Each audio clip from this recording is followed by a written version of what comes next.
Woohoo! Yay! What's up? What's up? What's up? What's up? It's Monday night. Who's having Monday night fits for coins? Oh, me. I guess all of us, huh? A little bit, at least. A little bit. A little bit. How's it going, everybody? Already got quite a few people in here. I'm Hey, seeing Farm Dog. Coin Curious up in there. Dirty Water, Southern Coin Hunter. What's up?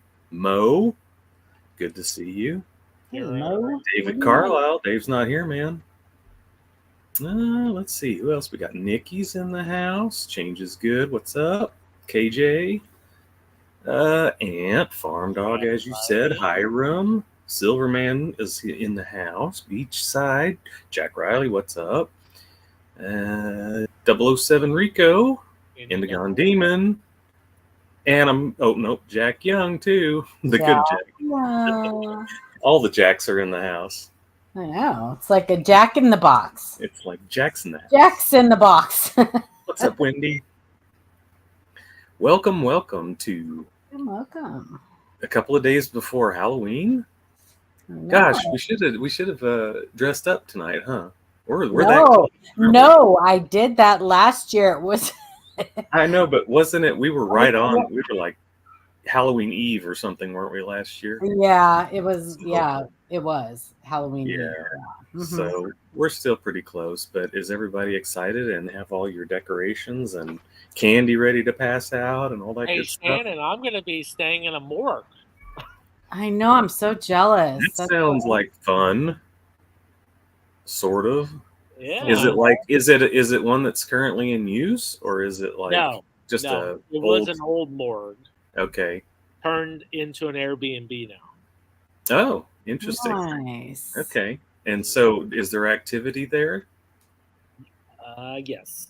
Jack Young's going to be passing out counterfeits. Oh, yes. I'm going trick-or-treating at Jack Young's house. I know, right? What is right? he passing out counterfeits? My God. Paula, are you going to be passing out errors at your house? Heck no, I don't give those away. Yeah, right. I'm a hoarder. Maybe some nickel-dated buffalo nickels or something. I don't know. No, listen. I have a problem with people around my house swallowing coins, so we don't need to be doing that. Yeah, right. Mm-hmm. Not the kind that's in tinfoil. No, it's going to be raining here, so the weather's going to be pretty crappy. So I don't know how many trick-or-treaters I'm going to get. I may actually give out floating roofs. Floating roofs. There you go, for free. How about that? Sunday Peak, what's up? Larry, Ashes, good to see you guys.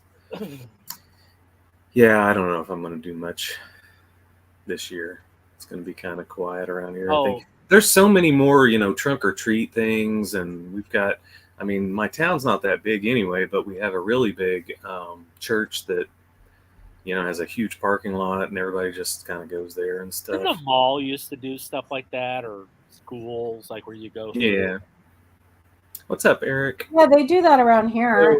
They've already done it, like the trunk or treat. They did it like this last weekend. Yeah, all different times. Yeah, Halloween candy, right? Yeah. Well, listen, you can do that, and then you can just give it out as like sloppy seconds. You mean you have like kids? Ma'am, this package is opened. I know. You're right. That would be perfect for my grandkids because they get like 2 pieces of candy, and then the rest of their candy, somebody else in this house eats it. Right. Now wait. 10 for me, 1 for you. 10 for me. That's how it works. Yeah. I don't have small children anymore, but is it still the policy to go through your kids' candy and take out what you want, saying that it looks like it could be,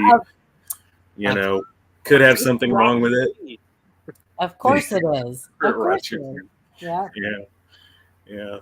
That's always. You got to go through it anyway because there's weirdos. So and happy First Responders Day today for all of the first responders out there. It is National First Responders Day. Ashes. Thank you for all of our first responders. Ashes. Anybody else? Raise your hands. Yes, that is awesome. Yeah.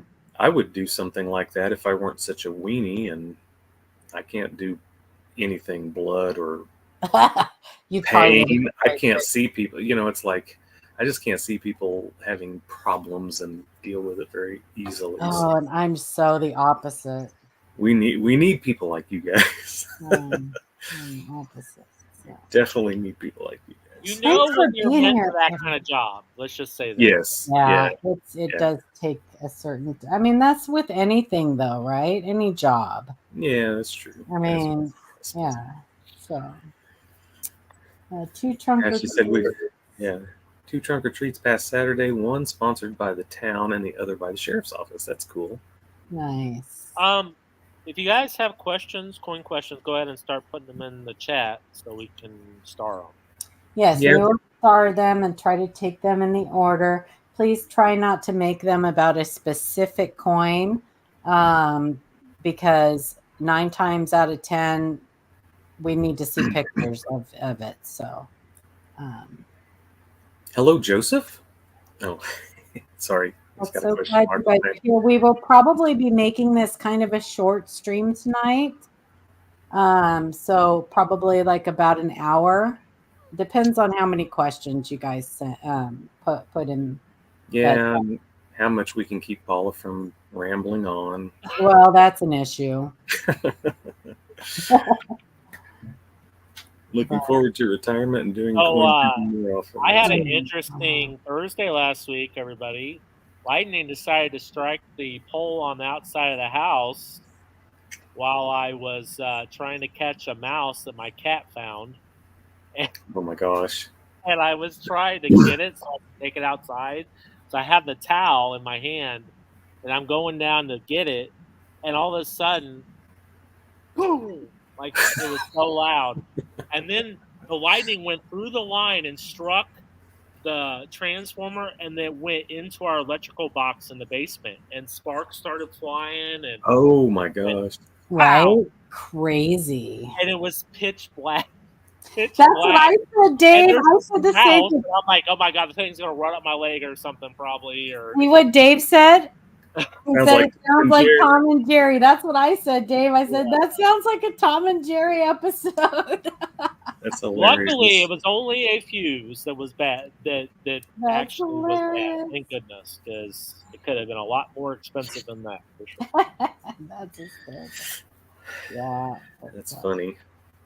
So we're not going to go through coin shows. You guys know the routine. You can go to coinzip.com and check to see which coin shows are in your area. There's one at St. Louis this weekend. Nice. I know Matt and Mike are going to be at a coin show next week. Baltimore, probably. No, I can tell you exactly. Hang on. Unless Mike is in the... Let's see, coin show, friends of the coin show. Let's see if it says it in their group there. Probably not.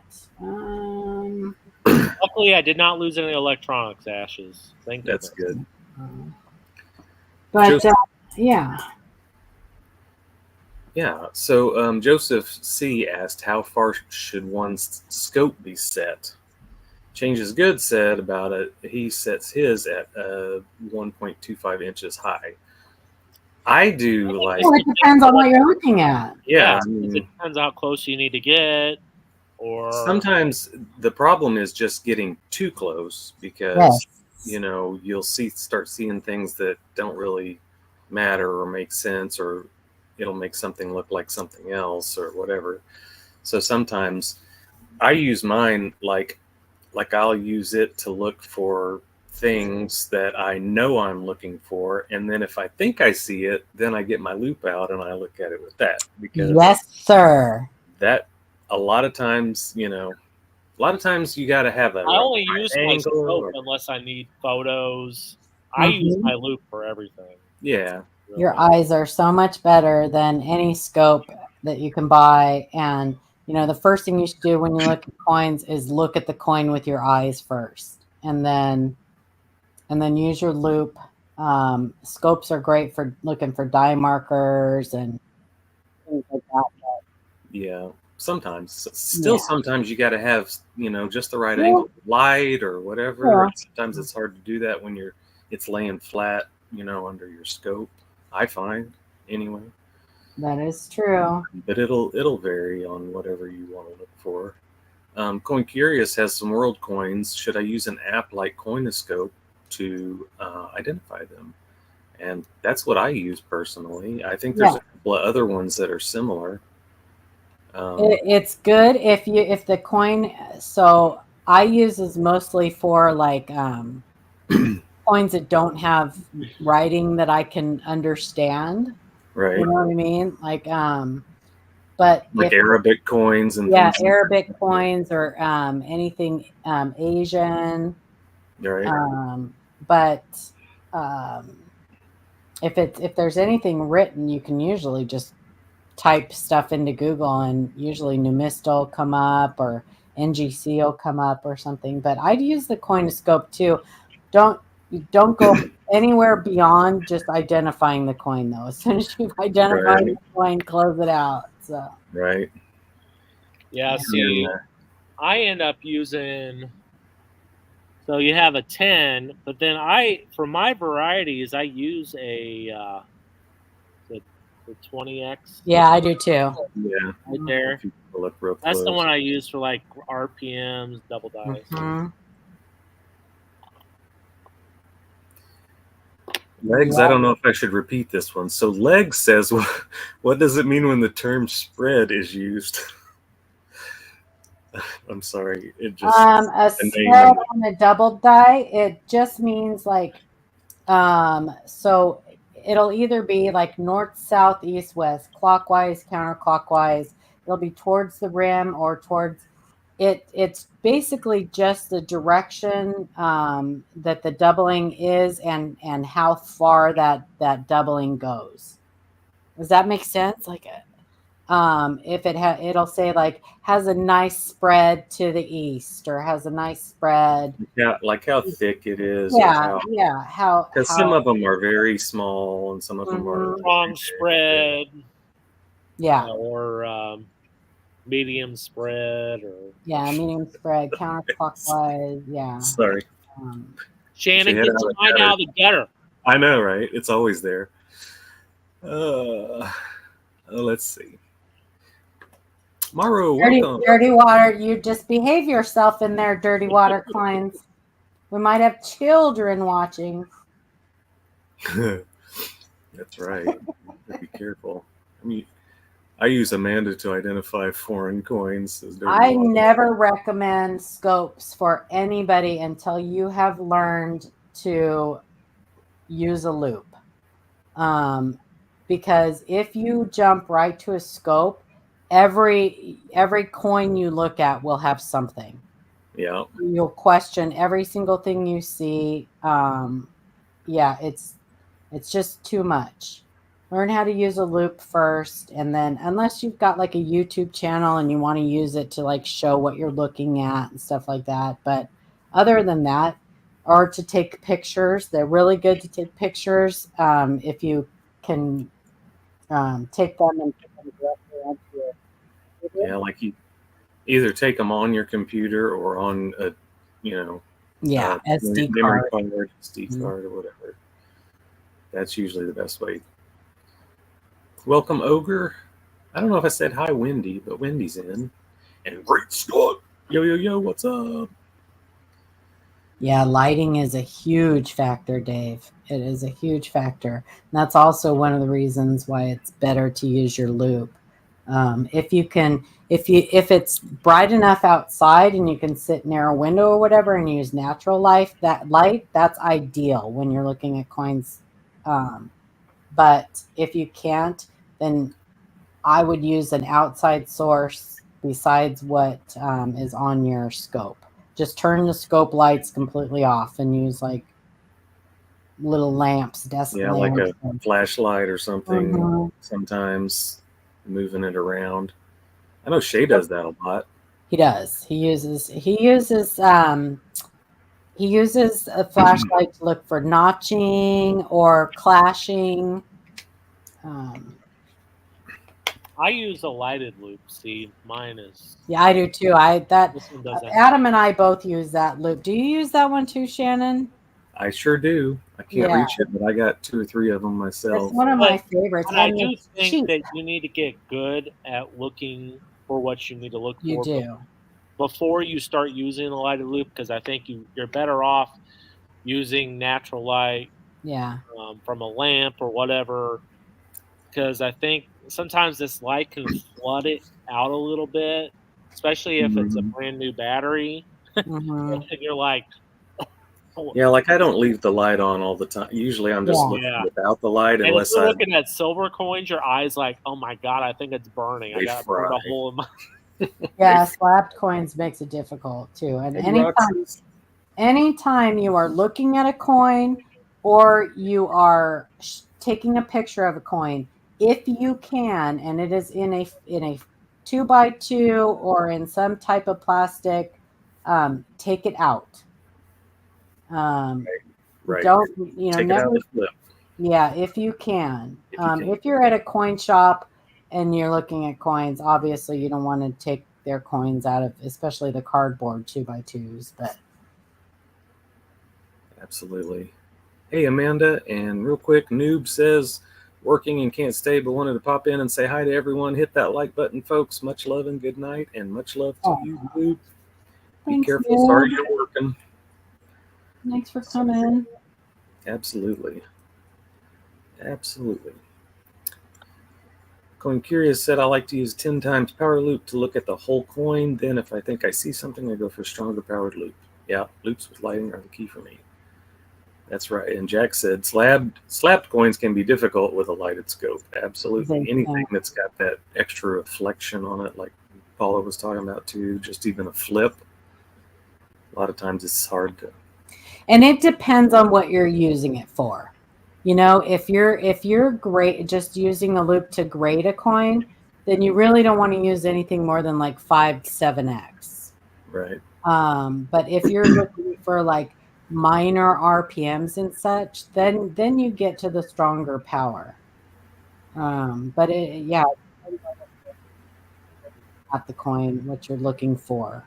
I think most of the people that watch us like to search for varieties and errors and stuff, but if that's not what you're interested in, then you definitely don't need a microscope or a high-powered loop. Right. You want to grade a coin. If you're grading a coin, you want to grade a coin first with your own eyes, with no magnification. And then you want to send it to Adam and let him tell you what it is. I can't tell. I'm not good. I'm working on it, man. I know. Right? What is the best way to look at coins in a slab? Again, probably with the loop. It can be tough. With your own eyes. Yeah. It could be tough to try to do it with a scope, especially. Yeah.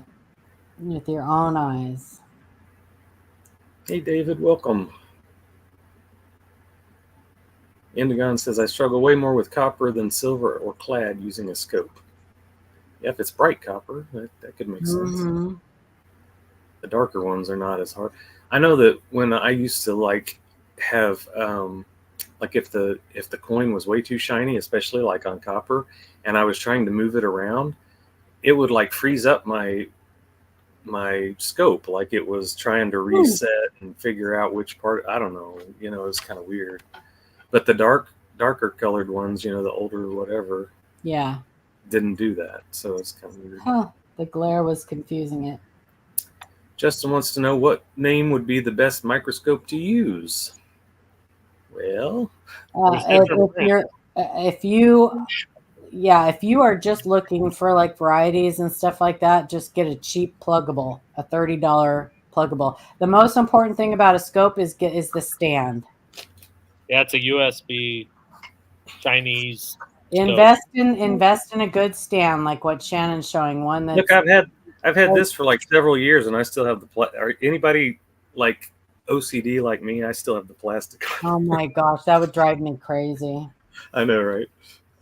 Yeah, these are good, but like we said, don't take pictures of that screen because if you're sending us pictures, because becomes very pixelated whenever you like get down to it. But this one, you can also plug in a memory, I think, somewhere here, and right there. There's a place for an SD card, and then you can also plug it straight into the computer, and I can see it. You know, it's a lot bigger on the computer screen. I know a lot of people do that anyway, and you can take pictures directly onto the computer.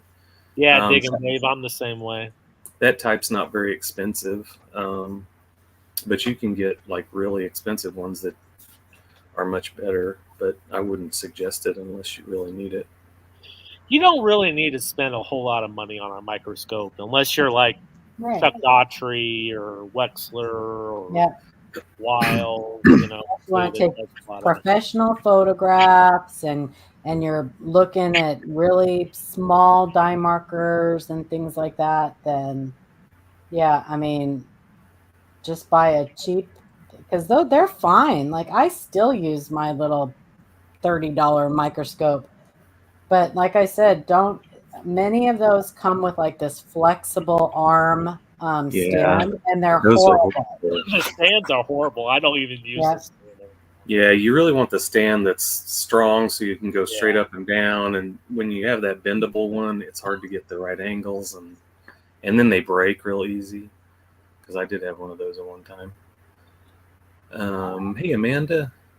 Chris Carlin says, I have a coin in a special mint set and a flowing hair in the plastic that I want to get graded, but never sent coins to a grading company before. How do I send mint set coins in? Nat T, I just put a link in there for you to join Koneka. So now, I don't know what the best advice for that is. Send it Where is it? The question? So, is it the flowing hair metal that we just got, or are you talking about actual flowing hair coin?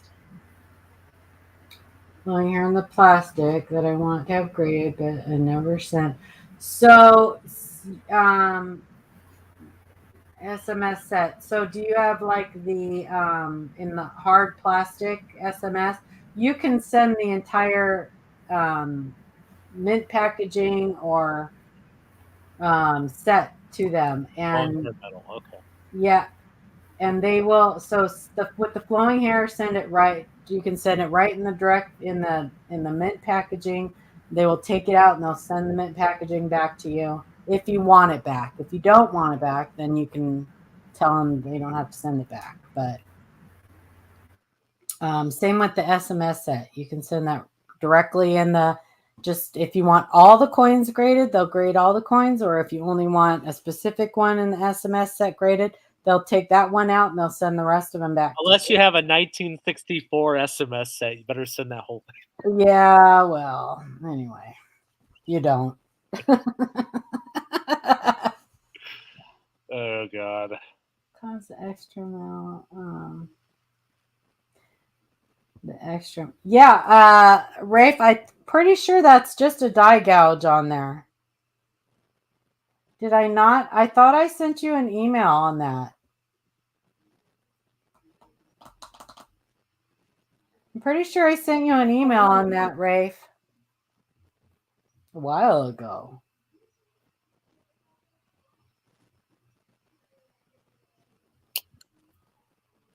God, they already released the last quarter.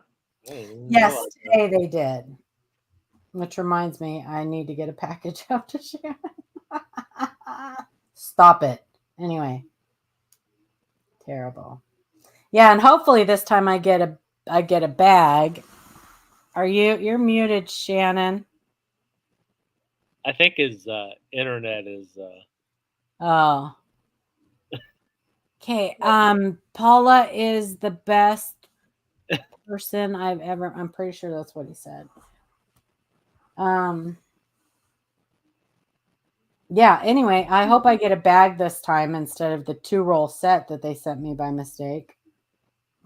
I always get a bag, Coin Curious, and then I get a bag of the P-Mint, and then I get the 3-roll set. That's what I always get. So I'm assuming Shannon will be back. He'll be back.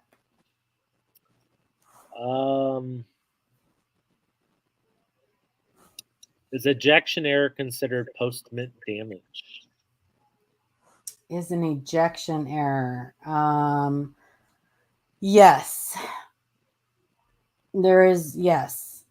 So as soon as the strike is done, it's considered post-mint damage, post-minting damage. But that doesn't mean that they're not still collectible, if that makes sense. So ejection doubling, machine doubling, that all is ejection damage.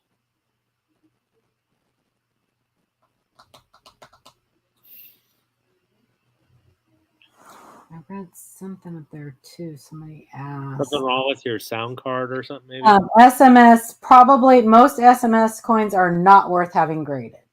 No. You can buy a whole SMS set for like $11 or something. Yeah. I wouldn't grade it unless it has some kind of cameo or an error or variety, depending on the error or variety. Yeah. But for the most part, no. You could buy the SMS sets already graded and probably save you money. A lot of money. Yeah. A lot of money. We talk about that often on here.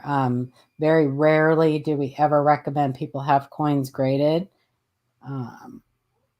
If you want to get into the grading game, do a lot of studying and learn. I mean, if that's where you want to take your hobby and where you want to make your focus on, like Adam does a ton of grading, but he's done a lot of, he's looked at a lot of graded coins. He's done a lot of studying about it, but it can be an expensive gamble if you don't put the work in. Definitely. Counterfeit's worth having graded. I have a few. Jack. Depends on the counterfeit, Jack. Right. Do you have a Henning? Those are good. I'm sure he has a Henning. Jack Young is going to be, we're still working out the details. I know I've been talking about it for a while, but he sent me a presentation, and I won't tell you guys what it is, but him and I are going to sit down and put something out there for you guys. So it's going to be a lot of fun. If you guys don't know who Jack Young is in the chat, he is like a big counterfeit guy, expert on counterfeits, has written many, many articles. He does God's work. He has many listings on eBay removed. He's constantly working to combat the horrible things that are out there. Yeah, it's an uphill climb for sure, but I am too, Jack. All the fakes coming out of China now. It's crazy. Jack Riley, also in the chat, is huge into that. He has a Great Morgan Dollar group that if you guys want to join. He does a bunch of Morgans. Yeah, he can put the link in there. Jack, do you do peace dollars too, or just Morgans? I'm going to make Jack a moderator here real quick because I'd like to be able to. I can't. Let's see. Oh, I'm not logged in. Amanda, can you make Jack Young? Can you moderate him so he can? Just Morgans, okay. Yeah.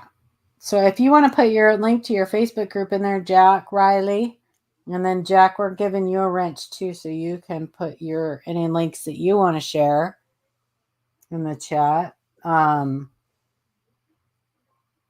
Yeah, getting eBay junk removed. Yeah, it's a chat. I mean, you could probably go on there every day and find a bunch of junk to remove. Trust me. Well, and the thing is, though, like you and I can report until our face is blue, and we have no they just look at us and go, yeah, whatever. Jack Young actually has some pull. He actually gets listings removed, so it's always nice to see. Also, guys, refresh. Sometimes I see people talking about stuff we talked about a little while ago. So if you haven't, refresh your browser. Sometimes make sure you it's guys lagging behind. You guys can. So Jack Young he has direct eBay reporting. Yeah, Jack Young has a group on Facebook. He has a couple of them. Fun with Fakes. That's a fun group. And then are you doing invite only for the other group, Jack?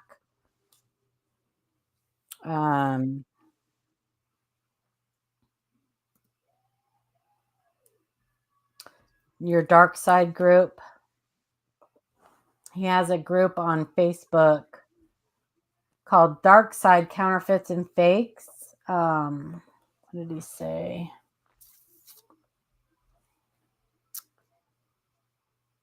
But if you guys think that you may have, need members to recommend. Okay.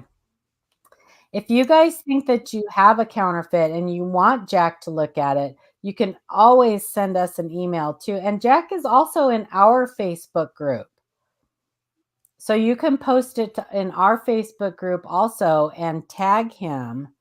And that's another way to get him to look at a coin if you have questions about its authenticity.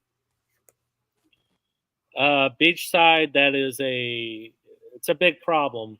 People like to say they have customer wrapped rolls, and then they're essentially people are making their own rolls and seeding them, and you got to be very, very careful about rolls on eBay. Well, are they advertising them as like wheat cents? But probably that's probably what he's talking about.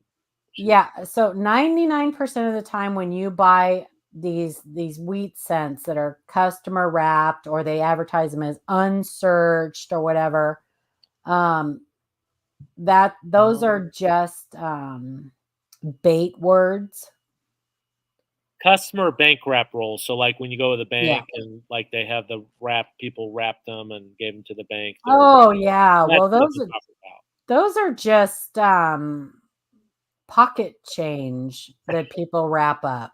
Yeah, you're not going to find wheat pennies and mercury dimes, and probably not going to find those in the. No, you're better off. You're better off going to your bank and paying face for them and searching for wheat cents. And you're actually probably better off getting like Loomis rolls or NF Strings rolls or Brinks rolls.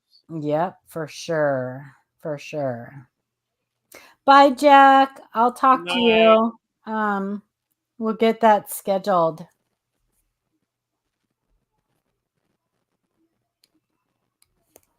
Thanks for coming.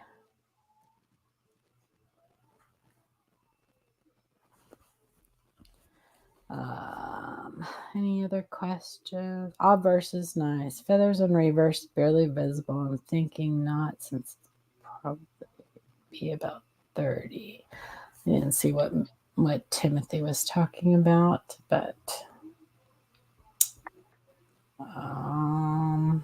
I have 1851 cent. Would that be a good idea to get graded? Amanda McCoyne, is that your real name? So you have an 1850. Let's see. Give me 1 second.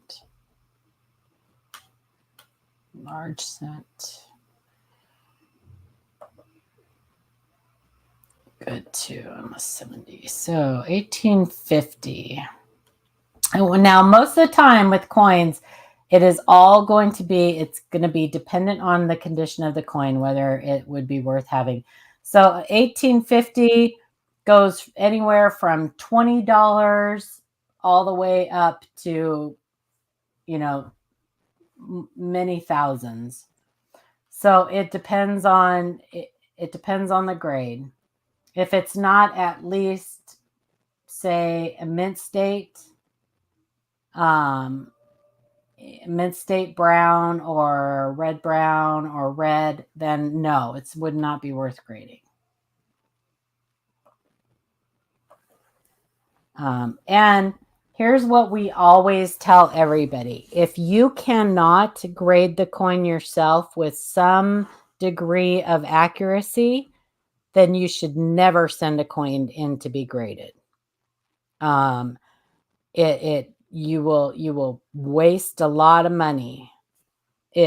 Grading is a skill that needs to be learned. And if you can't do it with at least be able to detect whether a coin's been cleaned or is a details grade, or be able to tell between, a good to a fine to an XF. You don't have to be accurate as far as for the most part, you don't have to be accurate as far as like the number grade, but at least the base grade, be able to accurately grade it, then you're really, really taking a chance on most coins, sending them in to be graded. Because for instance, what you just asked about the 1850 large cent, there's a huge difference between a good coin and a higher mint state grade, and everywhere in between. So Coin Curious wants to know, are there any books that talk about the metals used in coin making? Are there any books? So if you just go to PCGS Coin Facts, you can tell, it'll tell you what you put in a certain coin into the search bar and it'll tell you the composition of that coin. Same with USA Coin Book, or the Red Book. I have a feeling you're asking a more specific question than that, but can you be more specific?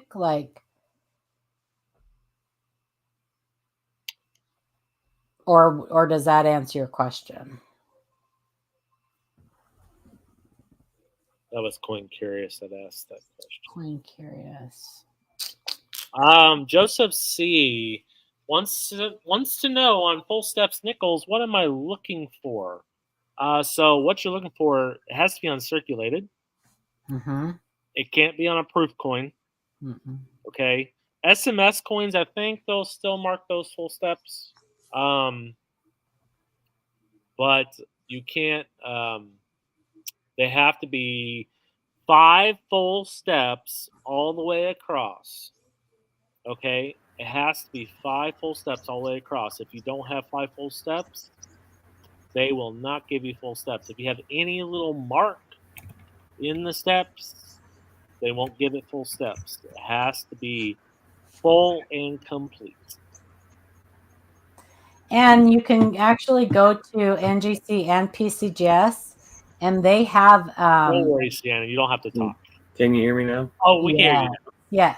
They have really good descriptions on both their websites on how they grade full steps and what they consider full steps. They're very strict. They are very strict. Mm-hmm. I think they're. If I had a guess, I think nickels they're probably the strictest on, and then I think Franklin's are pretty strict too. So for full bell line, yeah.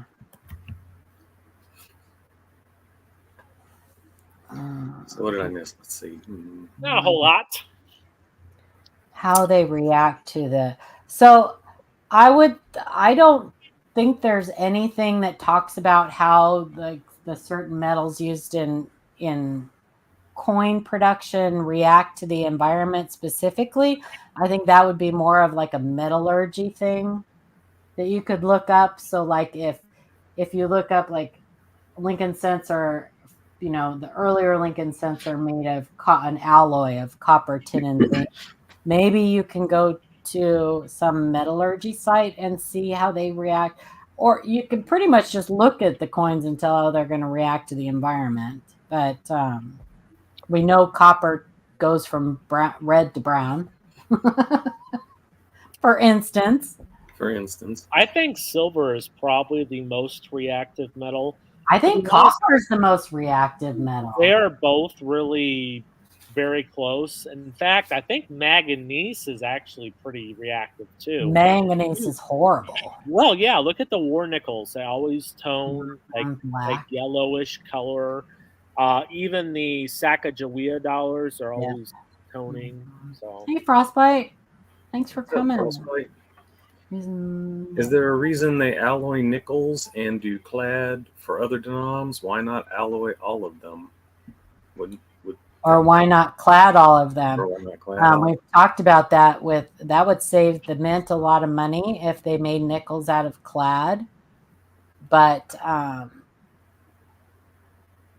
the reason they're called nickels is because they're made of a nickel. Right. Because they have nickel in them. Copper nickel. Yeah, I don't know why they alloy them instead of and maybe for the weight it's easier to get 5 gram. I don't know. That's a good question. Also, isn't that metal really hard on those dies? Wouldn't it be easier to... Nickel is horrible for the dies. Yeah. That's why we see so much die deterioration on nickels. That's why Papa Giorgio says all of mine have one big step. But it would certainly save the mint money if they made the nickels clad. You have a slope instead of a step. You got a slope. It's a slope. I got a hill for my sled. Slide down the Monticello sled stairs on my. I just don't know how easy it would be for them to get a specific keep all of the dimensions the same, because they would have to keep the dimensions the same. The weight, the diameter, all of that would have to stay the same. So maybe it's easier for them to keep that as an alloy as opposed to making it from cladding. Silver Spurs wants to know, how can you tell the difference between bronze and copper?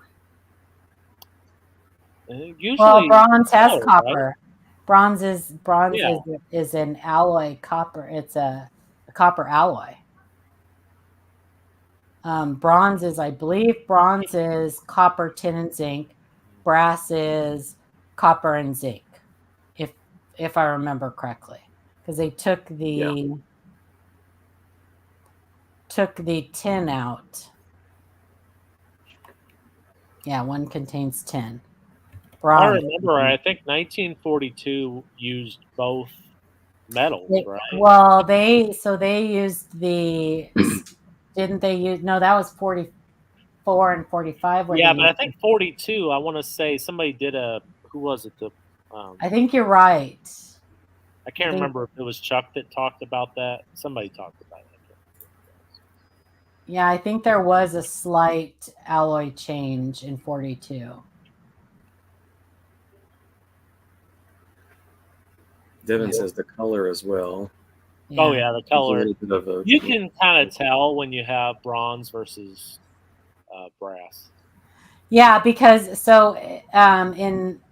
in 97 or there's a couple years where there's brassy plated scents, where the planchets they broke down in the plating vats or barrels.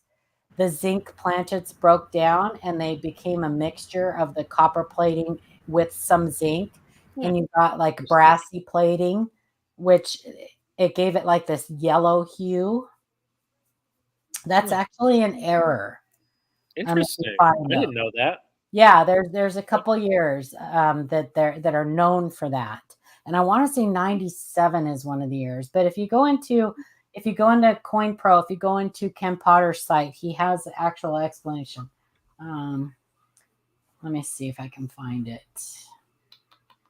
Yeah, the brassy plating has a yellowish hue to it. Yeah. So Coin Pro, Yes, Beachside, they used spent shell casings from the war in the 44, 45, 47, I think. Some 48, I think, and then... Okay, here it is. The known dates are 83, 85D, and 98, brass plated. So what happened is that for some reason they found that some of the zinc planchets they broke down somewhere in that plating barrel as they're being rolled around or whatever, and the zinc mixed in with some of the copper, and it gave it a yellowish brass plating. So they're very interesting. In fact, let me copy this link, and I'll put it in the chat for you guys. You guys can go and read a little bit about it and see what they look like. So there's the link. No, 42 did not have war medals in the. There was something with they did a slight alloy change in 42. Was it like a test or something? I think maybe? so. I think it was like so they did. I have a book, of course I do. Hang on, it's right here. Let me grab it. And sometimes you do get coins with flag inclusions a little bit. Yeah. You can. So I've seen them on Indians, especially. I don't have it out, but there is a book on all of the test metals they did. They did a lot of tests on different metals before they did the steel cents and the silver war nickels.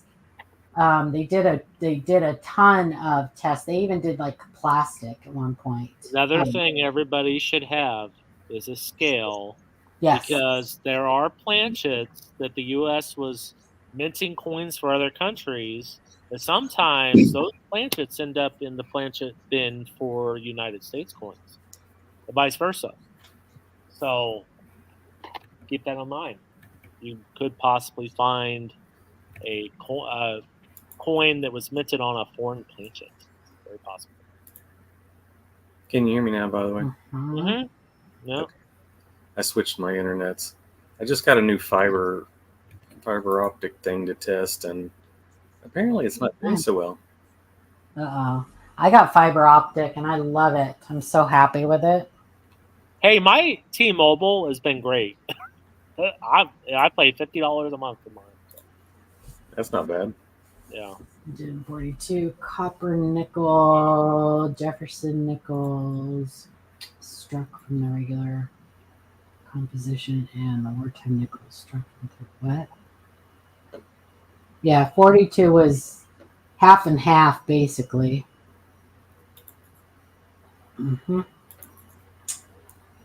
Became 56 copper, 35% silver, and 9%. I don't know what you're talking about. For the war nickels?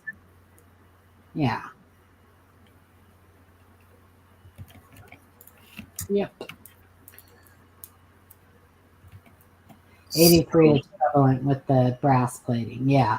Yeah, I couldn't remember the years. I don't know why I thought 97 or whatever, but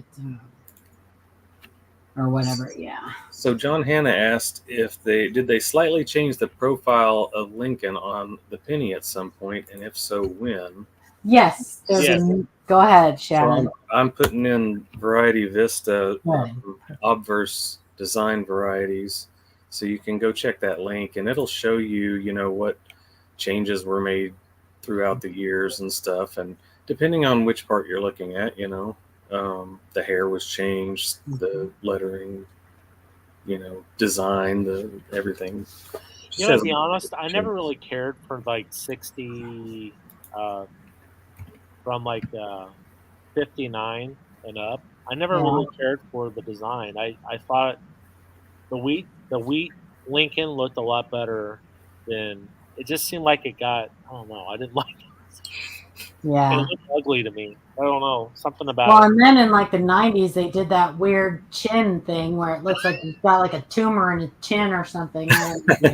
But now those, so for the Lincoln cents, that is really good on Variety Vista. But if you want to know more specifically, like if you have a question about a certain date and you don't see it listed on there, go subscribe to Copper Coins on YouTube.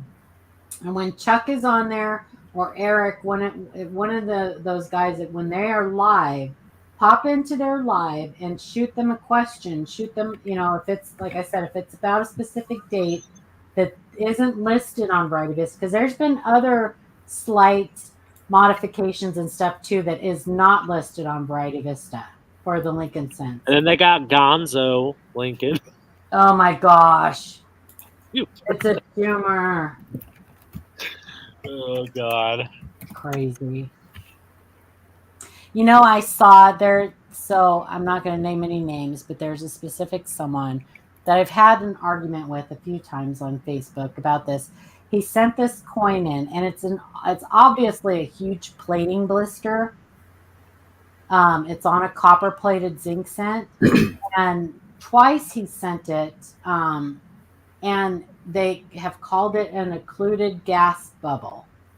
Now, occluded gas bubbles are generally restricted to solid alloy coins. So I keep having this debate about this. No, it's just the big plating blister. I'm not sure why they're even giving you that, saying it's an occluded gas bubble, but whatever. I mean, I don't know. Can you make an argument that an occluded gas bubble is also, that a plating blister is also an occluded gas bubble? I don't know. But yeah, Justin, send over your photos. Yep. You're supposed to, when you read the definition of occluded gas bubble, it specifically says, be careful not to confuse the two. So, that goose is late, man. Hurt. Was it PCGS that said that? No, it was NGC, I think. Oh. I think it was NGC. Call it a pimple popper, right? So Dirty Water is asking about hinting nickels. Are they found more west of the Mississippi, because he hunts a lot of nickels, and most that he's seen are found on the West Coast? On the West Coast, really? Now I would think it would be the opposite, that it would be on the east. Where was he out of? New York. Okay. New York area. Yeah. Is that where he dumped them too? Yeah. Two or three rivers. It's in Joe's book. 2 or 3 rivers is where they were dumped. Don't go searching for them now. They'll probably be nothing but rust. But I don't think didn't we talk about that before? And some of them you can't get to the place where he did that or something. Oh yeah, I'm sure that they have tried. I'm sure that they have tried to find, and that's just what he said. Right. So who knows? I mean, who knows? Yeah, for you could have buried them. So how much are you going to believe a counterfeiter? Right. I mean, yeah. Maybe he buried him out in the Las Vegas desert, and that's why. Who knows? Who knows? I mean, I think he got rid of them pretty quick, but maybe, who knows? Maybe he had a big thing already dug in somewhere, and just in case, or he had a friend that he gave them to. Who knows? So, but if you guys get a chance to pick up Joe Cronin's Henning Nickel book, you should. Also, his Errors to Die For. He's coming out with a volume, isn't he? He is next year. Yeah, he is. I'm excited about that. Hopefully, I get a sneaky peek beforehand. Maybe we'll see. Justin was asking, could a foreign planchet have been in with the 1887 Morgans? I don't know what planchet would. Jack, check out 1887 Morgans. Also, could a foreign planchet been in with the 1880s? I don't think we were striking I don't think so. For other countries back then. Was it like the 30s and 40s? I think when we started, I'm pretty sure. I'm not sure, but it definitely wasn't. I mean, it would have been all silver planchets. It was around the war, if I'm not mistaken, because I think that's when the U.S. was really punching, doing more world coins for other countries. Yeah.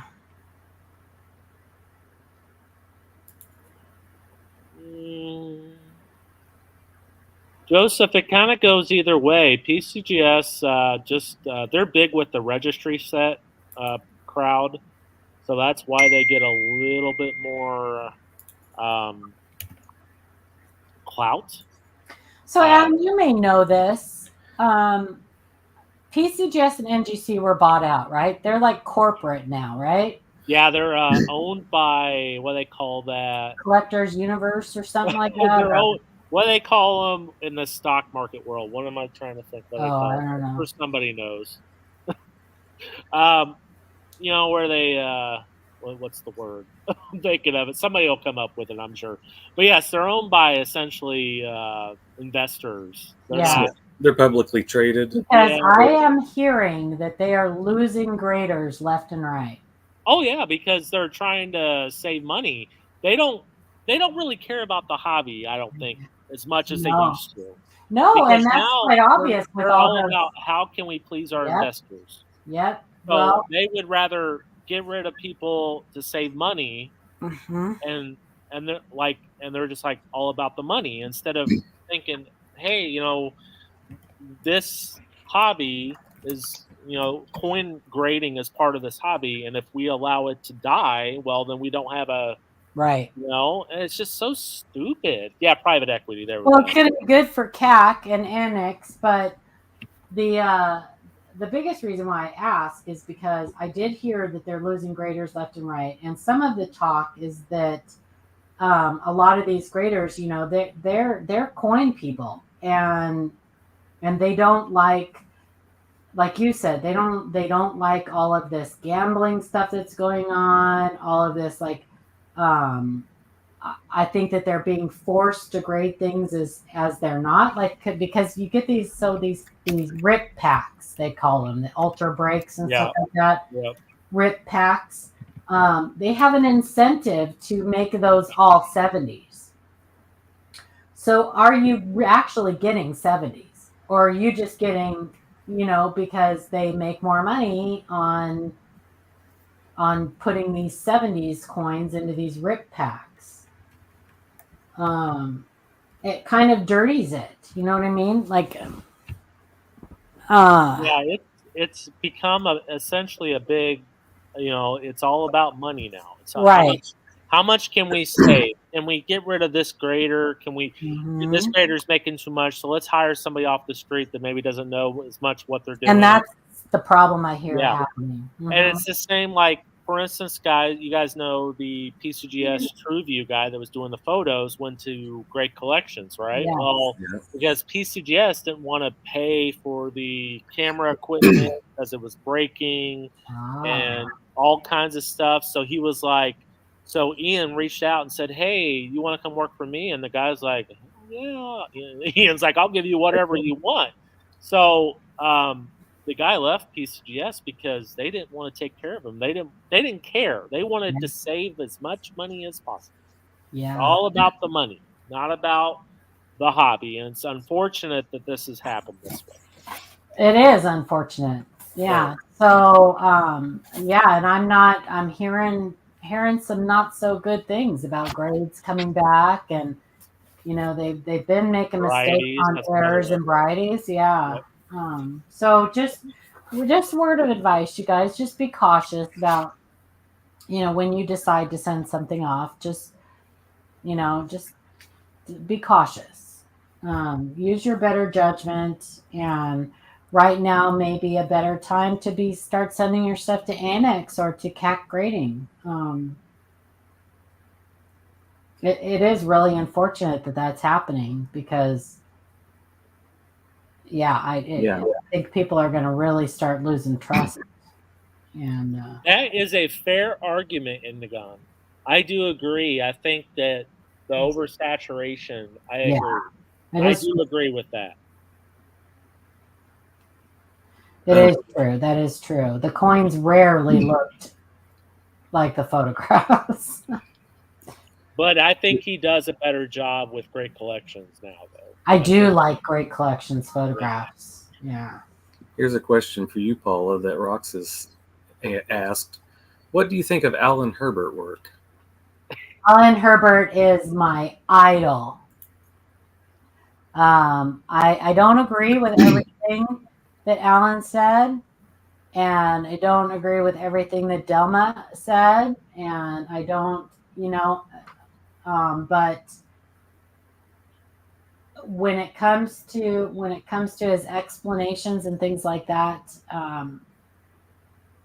yeah, I think he's great. I think he's great. If you are going to buy a book on minting errors, you can't go wrong with Alan Herbert's books. So,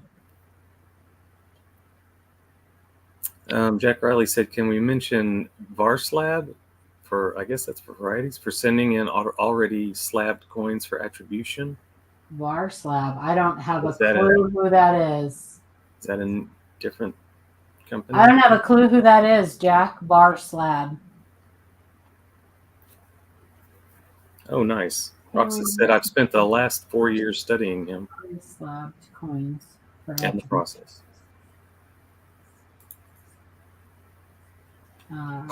It's a third-party service. Yeah, I've never heard of them, Jack. Frostbite put it in. Let's see, VarSlab. Variety slabbing service. Established in 2000. Oh, are they the ones that sometimes put it on the back of the slab saying it's this variety? Is that? I think that's what it is. Kind of like a CAC sticker, or it's a third-party variety. Okay. One and Peace Dollar Bands, unique. Their coins holder and created. So it sounds like they do the same thing Annex does, only. Yeah, I've never heard of them. So I wouldn't use them. I mean, it's not necessarily a bad thing. I don't think. I mean, it will help sell your coin, I guess. It is the variety. It's Well, but not necessarily though. I mean, who are they? Right. Who are they? Who are the people doing it? Who are they? What are their credentials? Are they recognized by the ANA or I would need to look more into it. I've never heard of it before. I could probably ask Brian Rains about it. I think, if I remember right, I think he had a few of those in his collection. Oh, I have seen those. And they put the picture on it. Mm-hmm. I have seen those. I mean, if it'll get PCGS to actually put the variety on your label that should be on there, wouldn't be such a bad thing, in my opinion. I think if PCGS digs their heels in the ground, decides it's not something, I don't care who sends it to them. They're not going to put it on there. Yeah. They have already decided that. So, my biggest question to you, Jack Riley, is if you send one of these slabs to PCGS, will they cross it? If they don't cross it, I don't know. I'd need to find out from dealers, how they do on the secondary market. What is the benefit of having it in that I do like the slab. I do like that they put that picture on there. We've talked about that before. Mm-hmm. Why NGC and them aren't doing that.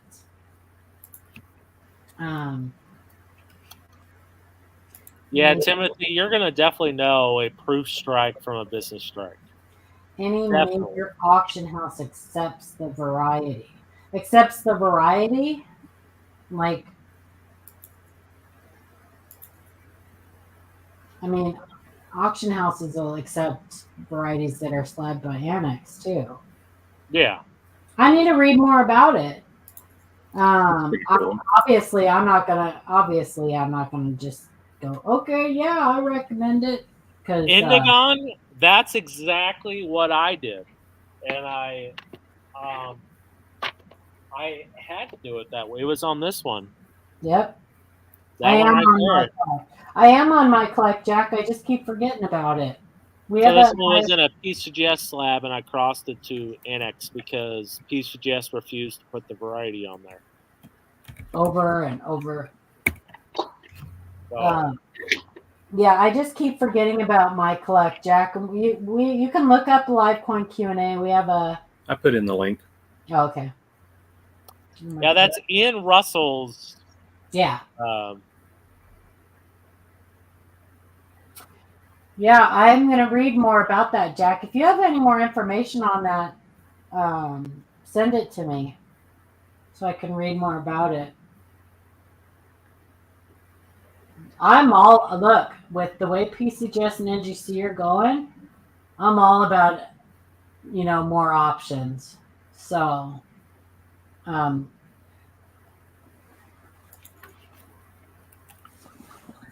that could be why things are taking longer to come back. I noticed NGC has been really slow lately as far as getting coins back. So Hooper. What's up? I've got subs from Adam that PCGS, and Adam wrote the variety on it for me. Oh yeah, for sure. I mean, I'm not. I mean, yeah, I could write it on there for you, but that doesn't. He ruins a lot of slabs that way. Well, and a lot of the varieties that he finds and stuff like that aren't recognized by. Yeah. He'll necessarily by a ton of varieties that just because PCGS and NGC don't recognize them doesn't mean they're not worthy of having. There's actually some really nice varieties that aren't in the Cherry Picker's Guide that people can find. And some in the Cherry Picker's Guide that are garbage. In my opinion, allegedly. The leaky bucket. The leaky bucket. Hey, don't talk bad about the leaky bucket. It's fun, but is it? It's fun, but is it really worthy of being in the chair? Would JT Stanton approve? I don't think He's so. probably rolling over in his grave. He's like, probably. He's like, leaky what? Oh my God. You're putting a chip in or hamburger hat or whatever you want to call it. Crown dye chip. Yeah. Mm-hmm. Hamburger head. Was Varslab sticker the 5 on the cheek? Indigon. Probably. I'll put a big old picture on it for you too, just for you, Indigon. Oh my God! I always forget to look for that variety. Maybe it's because I don't really care about it. I don't know. I always forget to look for that. Yeah. The funny thing is that I rarely hear anybody talking about that. Well, I know one person that always talks about it. Well, one person that always talks about it. Well, you can go to if you want to read about it. Yeah, in COD we trust. Oh my gosh. Did you guys see Daniel Malone's video on that? No. I was wondering how long it would take for him to put a video out. I was at the Johnson County show. And I was at the Annex booth, and somebody brought up their quarter for In COD We Trust. And they were looking at it that's the thing. That's really cool. And I said, that's not. Oh, God. Someone brought one into his shop. And then they got all, and then I guess the gal, started walking away and said, he doesn't know what he's talking about, or some crap. She's totally and he's like, whatever. Yeah, he did. I know, it's funny. It's so stupid. I wrote an article about it. Just goes to show, when you see stuff on the internet, you don't just believe it right off. I know, it's stupid. There is that nice double dye though I want to find on the new quarter. On the hair and yeah. Yeah. Mm-hmm. Yeah. I've only seen one of those quarters in person. I finally saw, Jack Riley sent it to me today. I finally saw someone that actually bought one of those ASCs with the star privy. Really? How much are they selling for? They did well. So I got through Gray Sheet. I got an opportunity, I guess, to buy one for $120 or 3 for whatever it was, $310 or something. But I don't know what the slabbed ones with the special like gaming company label or whatever they are, but when they first were doing pre-sales, they were pre-selling them for $69.99. They're now down to $49.99, which is still about $20 more than they should be selling them. I don't know. No, not $20, but anyway, way over what they should be selling them for. They're just a bullion coin with a stupid star on it. But anyway, I made a comment on Jack. I don't know if you saw it. I made a comment on that post because Luther tagged me in it, and I said, what a waste of money. And somebody on there the guy who posted it came back and said, well, fortunately, I have enough money that I can waste or something like that. And I really wanted to put on, more money than brains, but I didn't. I was nice. I kept my mouth shut. That's kind of surprising. Luther likes to, I know. Can you believe that? Luther likes to tag me in that crap. And then he and it kind of is stupid where they put the stupid star. And they're doing another one. It's not going to be just the star. The next one is a eagle in flight privy. So there will be several of them that you can waste your money on. Whatever. It cracks me up because I don't know. Anyway, it's just, look, you can spend your money however your little heart desires. At some point, though, you have to remember that somebody else eventually owns those coins. So if you are buying coins or have any interest in what you're leaving to your family, ew, cat butt. How's that smell, Adam?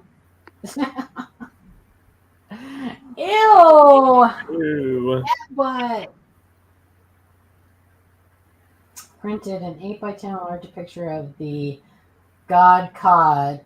Well, all you have to do, so kin of mine, all you have to do is go on PCGS Coin Facts, click on any of the women's quarters pictures, zoom in real close, and you can just do a screenshot or whatever.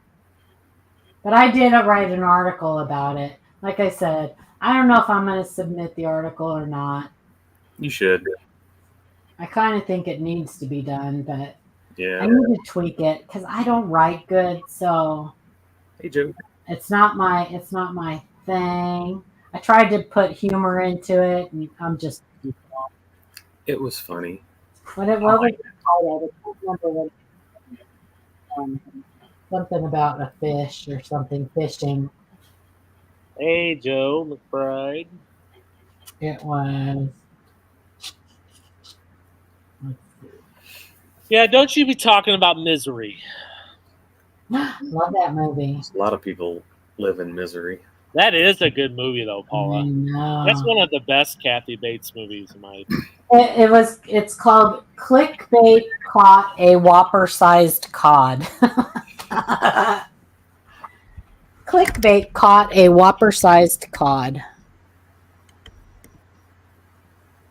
I thought your, references to fishing were very hilarious.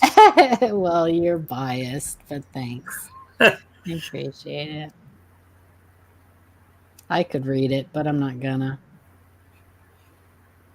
Jen just watched it yesterday. Part of her normal portfolio, Misery. Oh, I love it. I love Misery. Yeah, I still have to watch the ankle scene like through my fingers though. I went and saw Smile too. Oh yeah, was it scary? So there were some really, really good jump scares, which I appreciate. But the ending was once again one of those that, like, you just know they couldn't figure out how exactly to end it. You know what I mean? So they just Yeah. you kept thinking it was over. Oh, okay, it's almost over. Nope, here comes something else. So, but quit carping. I'm carping. Quit carping on me. Dolores Claiborne, yes, but I love Kathy Bates. I mean, I think she's a great actress. Yeah, have you watched any of the American Horror Stories? Because I think like season 4, I think was the Coven, where they were witches. No, I haven't. Kathy Bates is in there. She's a good.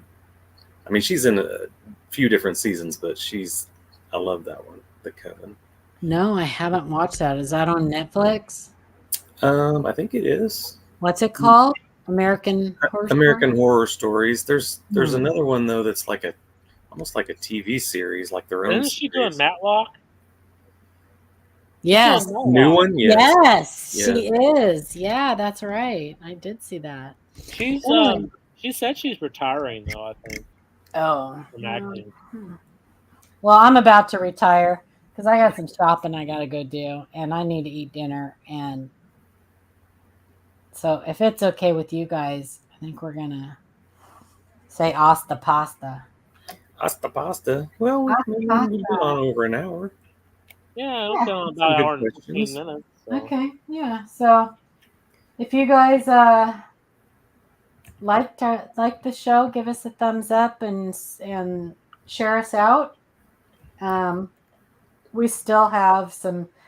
We are still working on revamping the show, so you have that to look forward to. Everybody have a super safe Halloween, please. Yes, please. And we'll see you next week.